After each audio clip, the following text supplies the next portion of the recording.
మహాశివరాత్రి మనం ఎందుకు జరుపుకుంటామో మీకు తెలుసా? ఈ రోజు ఎందుకు పవిత్రమైనది? ఎందుకు మనం శివుడిని పూజిస్తున్నాము? శివుడు పార్వతిని ఎందుకు ఎలా పెళ్లి చేసుకున్నాడు? ఈ రోజు కోరిన కోరికలు తప్పకుండా ఎందుకు తీరతాయో ఈ రోజు వీడియోలో తెలుసుకుందాం. మీరు శివ భక్తులు అయితే ఈ వీడియో చివరి వరకు తప్పకుండా చూడవలసిందే. మన హిందూ పురాణాల ప్రకారం అతి ముఖ్యమైన ముగ్గురు దేవుళ్ళు ఎవరు అంటే బ్రహ్మ, విష్ణు, శివ.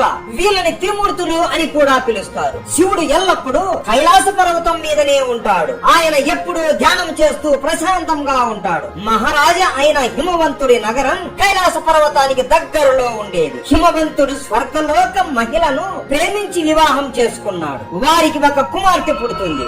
ఆమె పేరు పార్వతి. ఆమె పర్వతాలకి రాజు అయిన హిమవంతుడి కూతురు అవడం వలన ఆమెకు పార్వతి అని నామకరణం చేశారు. పార్వతీదేవి చిన్నప్పటి నుండి చదువులో, ఆటలలో మరియు అన్ని విషయాలలో చురుకుగా ఉండేది. ఆమె చిన్నప్పటి నుంచి శివుడి నామం వింటూ ఆయన గురించి తెలుసుకుంటూ ఉండేది. ఎన్నో సార్లు కైలాస పర్వతాన్ని చూస్తూ అలాగే నిద్రపోయేది. ఎప్పటికైనా ఆ శివుడిని వివాహం చేసుకోవాలి అని ఆమెకు కోరిక ఉండేది. కొన్ని సంవత్సరాల తర్వాత నారదుడు హిమవంతుడి దగ్గరికి వచ్చి, నీ కూతురు పార్వతికి శివుడు అంటే చాలా ఇష్టం, ఆమెని శివుడికి ఇచ్చి వివాహం చెయ్యి అని అంటాడు. కానీ హిమవంతుడికి కూతురైన పార్వతిని శివుడికి ఇచ్చి వివాహం చేయడం అస్సలు ఇష్టం ఉండదు. అప్పుడు హిమవంతుడు పార్వతి దగ్గరికి వెళ్లి ఎన్నో మాటలు చెప్పి ఎన్నో ప్రయత్నాలు చేసి ఆమె మనసు మార్చడానికి ప్రయత్నిస్తాడు. కానీ పార్వతీదేవి ఎన్ని చెప్పినా నేను శివుడినే పెళ్లి చేసుకుంటా అని అంటూనే ఉంది. అప్పుడు హిమవంతుడు చేసేది ఏమీ లేక పార్వతిని తీసుకుని కైలాస పర్వతాన్ని ఎక్కి శివుడి దగ్గరికి వెళ్లి శివుడితో ఇలా అంటాడు, నా కూతురు మిమ్మల్ని వివాహం చేసుకోవాలి అని అనుకుంటుంది. ఇక నుండి పార్వతీదేవి మీ సేవలు చేసుకుంటూ ఉంటుంది అని శివుడితో అంటాడు. ఇదంతా శివుడు ధ్యానం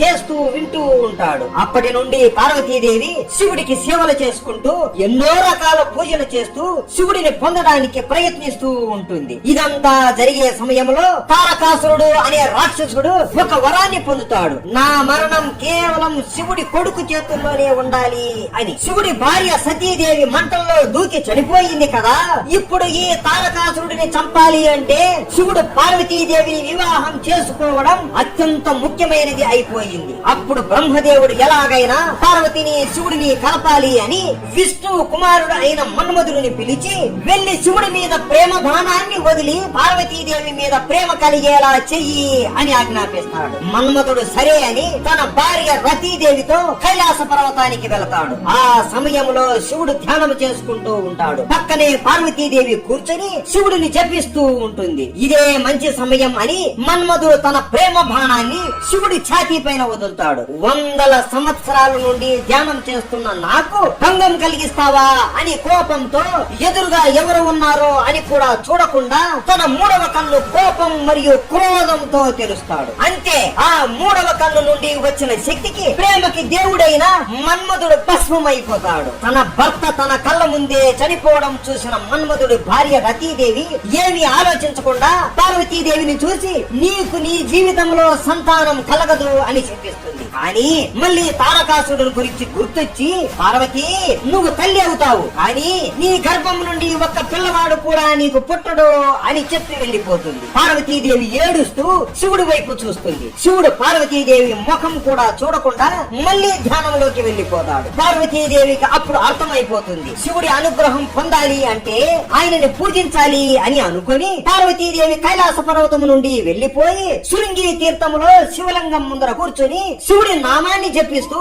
60,000 సంవత్సరాలు ధ్యానం చేస్తూ ఉంటుంది. ఒక రోజు అక్కడే పక్కన ఉన్న ఒక నదిలో ఒక ముసలి చిన్న పిల్లవాడిని పట్టుకుని నదిలోకి లాక్కుని వెళుతూ ఉంటుంది. అప్పుడు ఆ పిల్లవాడు అమ్మా అమ్మా అమ్మా నన్ను కాపాడండి అని అరుస్తూ ఉంటాడు. ఆ పిల్లవాడు అమ్మా అని అనడంతో పార్వతీదేవి పులకరించిపోయి తపస్సు నుండి లేచి పరిగెత్తుకుంటూ నది ఒడ్డుకు వెళ్లి చేతులు జోడించి పిల్లవాడిని వదిలిపెట్టు అని ముసలిని ప్రాధేయపడుతుంది. 60,000 సంవత్సరాలు శివుడి కోసం తపస్సు చేశావు కదా, ఆ తపస్సు ఫలితాన్ని నాకు దారపోస్తే పిల్లవాడిని విడిచిపెడతాను అని ముసలి అంటుంది. పార్వతీదేవి నవ్వుతూ ఒక్క క్షణం కూడా ఆలోచించకుండా తన తపస్సుని ఆ ముసలికి దారపోస్తుంది. ఇన్ని సంవత్సరాలు ఎన్నో కష్టాలు ఎదిరించి శివుడి కోసం కఠోరంగా తపస్సు చేశావు కదా, ఇప్పుడు ఎవరో నీకు తెలియని పిల్లవాడి కోసం తపస్సు తపస్సు ఫలితం నాకు దారపోశావు. అస్సలు నీకు శివుడు అంటే ఇష్టం ఉందా లేదా అని ఆ ముసలి నవ్వుతూ ప్రశ్నిస్తుంది. ఆ పిల్లవాడు నన్ను అమ్మా అని ప్రేమగా పిలిచాడు కదా.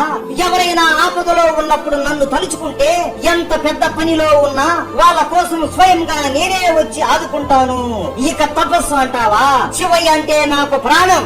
నేనే మళ్ళీ ఎన్ని సంవత్సరాలైనా శివుడి కోసం తపస్సు చేస్తాను అని అంటుంది. ఆమె ప్రేమను చూసి ఆ ముసలి రూపంలో ఉన్న శివుడు అసలైన రూపంలోకి వస్తాడు. పార్వతీ ప్రేమను పరీక్షించడానికి ఇదంతా శివుడు చేస్తాడు. పార్వతీదేవి శివుడిని చూసి ఎంతో సంతోషిస్తుంది. అలా శివుడు పార్వతిని పెళ్లి చేసుకోవడానికి అంగీకరిస్తాడు. దేవతలు అందరూ కలిసి హిమవంతుడి ఇంటికి వెళ్లి హిమవంతుడిని పెళ్లికి ఒప్పిస్తారు. అలా శివుడికి పార్వతికి హిమవంతుడి ఇంటిలోనే వివాహం జరుగుతుంది. ఈ వివాహం మామూలుగా జరగలేదు. ఈ పెళ్లి ఎలా జరిగిందో చెప్తే ఆశ్చర్యపోతారు. శివుడి పెళ్లి చాలా ఘనంగా జరుగుతుంది. అది చెప్పాలి అంటే ఈ వీడియోలో సమయం సరిపోదు కాబట్టి దీని మీద ఇంకో వీడియో చేస్తాము. మీకు ఇంట్రెస్ట్ ఉంటే కామెంట్ చేయండి. భలే ఉంటుంది శివ పార్వతుల పెళ్లి. పెళ్లి అయిన మరుసటి రోజే దేవుళ్ళందరూ శివ పార్వతుల దగ్గరికి వెళ్లి, అయ్యా స్వామి, మీరు మన్మధుడిని భస్మం చేసేశారు కదా, దయచేసి అతనిని మళ్ళీ బ్రతికివ్వండి.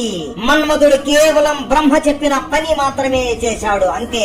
ఇందులో అతని తప్పు ఏమీ లేదు అని వేడుకుంటారు. పార్వతీదేవి కూడా రతిదేవి బాధ చూసి శివుడిని వేడుకుంటుంది. సరే అని తన తపోశక్తి ఉపయోగించి మన్మధుడిని మళ్ళీ బ్రతికిస్తాడు. అప్పటికే తారకాసురుడు లక్షల మందిని చంపేసి ఉంటాడు. పార్వతీకి ఉన్న శాపం వలన బిడ్డలు జన్మించరు కాబట్టి శివుడు మరియు పార్వతీదేవి ఒక గృహలోకి వెళ్లి ధ్యానం చేస్తారు. వాళ్ళ ఇద్దరి తపో శక్తితో అగ్నిలాగా వెలిగిపోతున్న 6 అగ్నిగుండములు ప్రత్యక్షమవుతాయి. అప్పటికే తారకాసురుడు దేవుళ్ళని హతమారుస్తూ ఉంటాడు. మిగతా దేవుళ్ళు అసహనంతో అగ్ని దేవుడిని శివుడి దగ్గరికి పంపుతారు. శివ పార్వతులు సరే అని ఆ 6 అగ్నిగుండములను ఇస్తారు. అగ్నికి దేవుడైన అగ్నిదేవుడు కూడా ఆ 6 అగ్నిగుండముల నుండి వచ్చే వేడిని తట్టుకోలేకపోతాడు. వెంటనే గంగాదేవిని పిలిచి ఆమెకు ఇవ్వగా ఆమె కూడా కొద్ది సమయం తరువాత ఆ వేడిని తట్టుకోలేక పక్కనే ఉన్న నదిలో ఆ 6 అగ్నిగుండములను పడవేస్తుంది. ఇదంతా చూసి పార్వతీదేవి అక్కడికి వచ్చి ఒక నీటి రూపంలోకి మారి వాటిని పట్టుకుంటుంది. కొద్దిసేపటికి ఆ 6 అగ్నిగుండములు 6 బిడ్డలుగా మారుతాయి. ఆ 6 బిడ్డలను ఏకం చేసి కార్తికేయ స్వామికి పార్వతీదేవి జన్మనిస్తుంది. అందుకే కార్తికేయ స్వామిని షణ్ముఖుడు అని కూడా పిలుస్తారు. కార్తికేయ స్వామి జననం గురించి ఇంకా డీటెయిల్ గా వీడియో కావాలి అంటే చెప్పండి, చేస్తాము. ఇప్పుడు అంతా చెప్పాలి అంటే టైం సరిపోదు కాబట్టి ఆ తరువాత షణ్ముఖుడు తన శక్తి ఉపయోగించి చిన్న పిల్లవాడిలాగా ఉన్నప్పుడే తారకాసురుడిని హతమారుస్తాడు. ఈ మహోన్నతమైన రోజుని ప్రతి సంవత్సరం మనం మహాశివరాత్రిగా జరుపుకుంటున్నాము. మన భారతదేశంలో వారణాసి, శ్రీశైలం, ద్రాక్షారామం, శ్రీకాళహస్తి, అలాగే వేములవాడ మొదలగు ప్రదేశములలో అత్యంత శక్తివంతమైన శివలింగములు ఉన్నాయి. ఈ మహోన్నతమైన రోజున మీరు మీ మనసులో ఉన్న కోరిక మనస్ఫూర్తిగా కోరుకుని శివుడికి చెబితే ఆయన ఆ కోరికను తప్పకుండా తీరుస్తాడు. ఎలా అంటే ముందు జన్మలో మత్తుకు బానిసై మందు తాగుతూ చిల్లర తిరుగుళ్ళు తిరుగుతూ ఎంతో ఆకలితో ఉన్న ఒక మనిషి తన ఆకలి తీర్చుకోవడం కోసం శివరాత్రి రోజు శివాలయంలో ఒక దీపం పెట్టడం వలన మరుసటి జన్మలో శివుడి అనుగ్రహం వలన కుబేరుడులాగా మళ్ళీ జన్మించాడు. ఇదే రోజు ప్రతి సంవత్సరం విష్ణువు 1008 కలువ పువ్వులతో శివుడికి జపిస్తాడు. మీరే అర్థం చేసుకోండి ఈ రోజు ఎంత మహోన్నతమైనదో. మీకు మీ కుటుంబ సభ్యులకి మహాశివరాత్రి శుభాకాంక్షలు. శివుడు అంటే మీకు ఇష్టం ఉంటే హర హర మహాదేవ అని కామెంట్ చేసి సబ్స్క్రైబ్ చేసుకోండి.